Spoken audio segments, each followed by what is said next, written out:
All right, we are on slide 8, and it's page 7 of your lab. And this was part B. It's called Investigating Claims.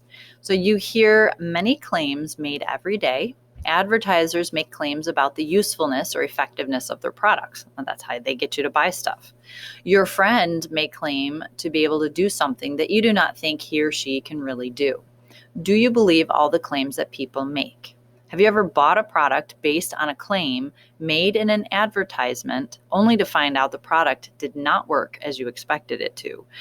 I sadly admit I was a sucker and I bought the Sham Wow. It's like this rag that's supposed to suck up gallons of water, crazy stuff like that. It does not work that well. So yeah, everybody can fall victim to these types of claims and advertisements. Okay, so when does a claim become a fact?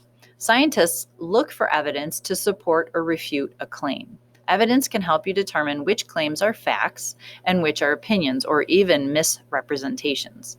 For example, if one of your classmates claims to be the fastest runner in the class, you could gather evidence by holding a series of races. If your classmate's claim is true, that person should win all of the races. If another individual wins the races, your classmate's claim was simply an opinion not supported by the evidence.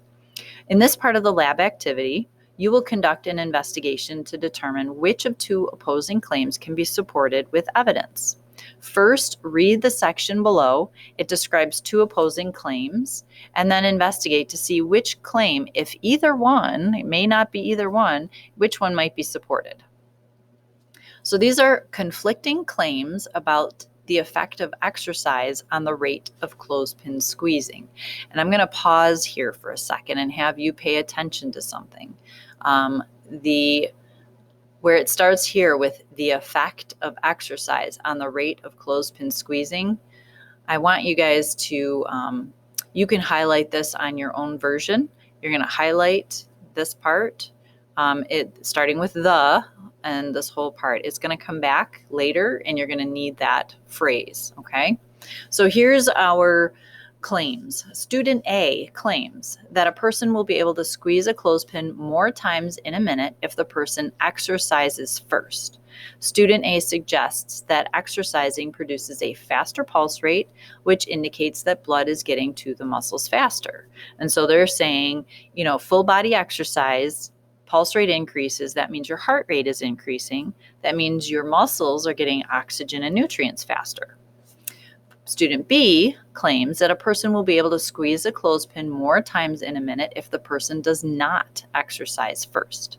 Student B suggests that exercise takes energy away from the muscles, and a person who has been resting will have more energy. So they're saying if you exercise, you're going to have fatigue, and then there won't be enough oxygen and nutrients for you to squeeze your clothespin. So which of the two students do you agree with? You're going to write A or B in this text box, and then how could you find out for sure which claim is correct? Then we are going to design an experiment based on these two claims. So you must now design and conduct a controlled experiment to gather evidence that will determine which of these two claims is correct. You're going to use the information on the next page to help you design your controlled experiment, and be sure your experimental methods will provide enough data upon which to base a valid conclusion. And you'll have to conduct several trials.